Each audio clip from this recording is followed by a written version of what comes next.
What's going on, everybody? Welcome back to another Cruel Fan video. Week 2 of college football is in the books, and it was a good one. I want to go ahead and break down everything that happened in week 2, and then we're going to take a look ahead at week 3. So there are some great matchups in that one, and there are a lot of things to look for in terms of finally answering some questions and maybe getting some clarification about some of the teams that we've been watching and things that are just head scratchers. So let's start with week 2. The biggest story to come out of this thing was obviously Oregon. They upset Ohio State in Columbus. Nobody saw this coming.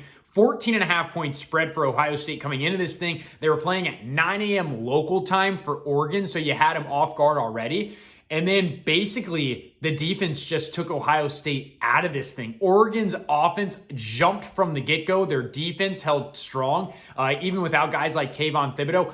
I did not see that coming. I thought this was going to be a runaway game for Ohio State. I thought it was going to be just another example of why the Big Ten is more dominant than the Pac-12, but it was the exact opposite. It was refreshing to see as somebody who is a Pac-12 fan and an ASU alum. I was amped to see finally the Pac is back is what I thought.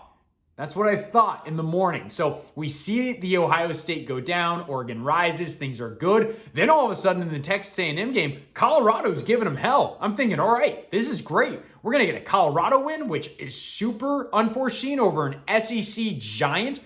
And then they end up losing. So, all right, we couldn't expect that one. That's okay. Then Washington loses to Michigan. Then USC loses to Stanford, Pac-12 cannibalism.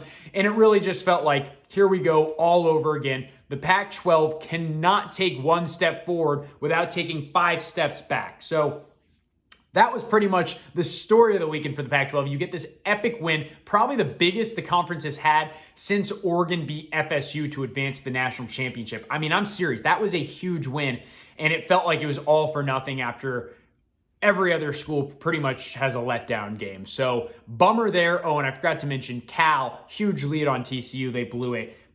Whatever. It is what it is, but hard to see. Utah loses to BYU. I mean, the list goes on and on and on. Arizona State was the only quality win, you could say, outside of Oregon. And then, of course, Stanford gets the win, but it's against USC, so it just stinks. Next up, Texas, definitely not back. They had really coming out of week 1, I was like, all right, maybe this is it. Maybe Steve Sarkisian is the answer. And then they allow 333 rushing yards to Arkansas, a team that's considered to be in the sewer of the SEC, a team that they will play often once they move to the SEC and still think they can win there. It makes no sense. I know they're going to get more money, but at what cost does that come? They get steamrolled there. So all in all, not a great look. And then finally, the other thing I wanted to touch on, FSU. Come on, Jacksonville State.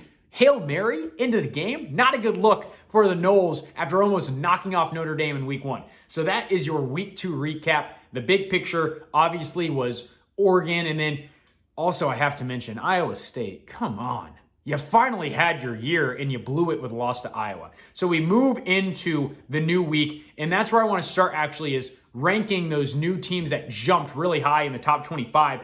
Number 1 is Oregon. They go to 4. They were outside of the top 10, and they deserve to be number 4.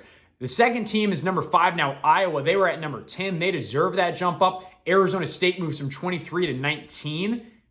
ASU in the top 20 really concerns me. And then Michigan moves into the top 25 altogether, grabbing the last spot there. So those are the biggest shifts and movements. 3 top 25 games in week 3. One is a must watch just because it has so much college football playoff impact. That's Florida versus Alabama. Florida's been okay. They've played 2 crap opponents. Emory Jones has thrown 4 interceptions through his first 2 contests. I think Alabama's going to run away with this game. It's not going to be that fun to watch. But really, the one that I'm more interested in is Arizona State BYU. Those are 2 top 25 teams. BYU just took down the Utes.